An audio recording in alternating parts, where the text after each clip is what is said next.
Before you even open your eyes in the morning, before you've said a single word, before you've had one thought of your own, your hand is already reaching for your phone, not because something urgent happened, not because you're expecting anything, just reaching, like muscle memory, like breathing, and you probably don't even notice it anymore. That's the part that should scare us a little. Not that we use our phones too much, but that we don't even choose to. It just happens.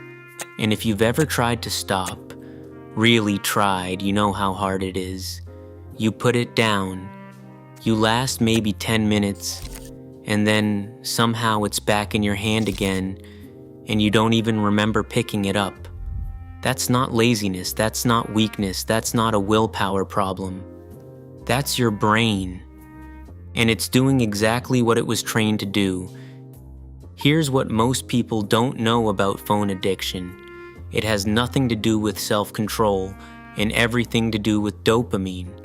Dopamine is the chemical your brain releases when something good might happen, not when it does happen, when it might. That's the key word, might. Every time you open your phone, your brain gets a little hit of dopamine because something could be there.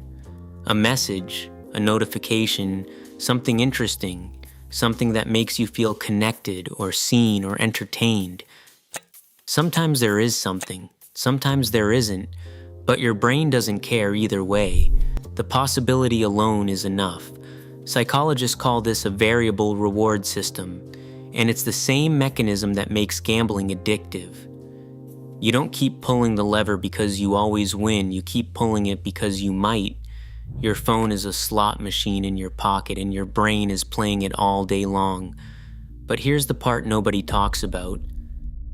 The scroll doesn't actually make you feel better. Think about it. You pick up your phone, you scroll for 20 minutes, you put it down, and then what? Most of the time you feel worse, or empty, or weirdly anxious, like you missed something important, even though you were literally just on your phone. That feeling? That's your brain realizing the reward never came. The dopamine hit happened at the start, the anticipation, but the payoff never arrived. So now your brain wants to try again. Maybe this time something good will be there, and so you pick it up again. It's a loop, and the loop is exhausting. But underneath all of this, there's something deeper going on. Most of the time when we reach for our phones, we're not actually looking for content. We're looking for something else. Relief from a feeling we don't want to sit with. Boredom, loneliness, anxiety. That low-level restlessness that shows up when things get quiet, when we stop moving and there's nothing left to distract us from ourselves. The phone fills the silence, and filling the silence feels better than sitting in it. But here's the problem. Every time you fill the silence, you get a little bit less comfortable with it and a little bit more dependent on the phone to do it for you. Over time, you can't sit still for 5 minutes. You can't wait in a line without scrolling. You can't lie in bed without the phone in your hand. Not because you're weak, but because your brain forgot what it feels like to just be. So, what actually helps?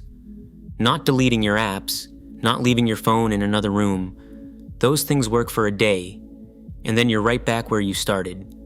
What actually helps is learning to notice the moment before you reach for it.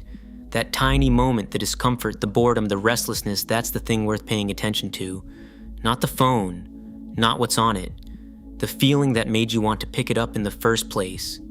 Because that feeling is telling you something. And as long as you keep scrolling past it, you'll never find out what. You don't need to fix it today. But next time your hand reaches for that phone, just pause 1 second and ask yourself, what am I actually feeling right now? That question, that one small pause, that's where everything starts to change. If this is the kind of content you've been looking for, honest, real, no performance, stick around. That's all this channel is. Subscribe if it feels like somewhere you belong. You're not addicted to your phone because you're weak. You're addicted because your brain is doing exactly what it learned to do. The question is, are you ready to teach it something different?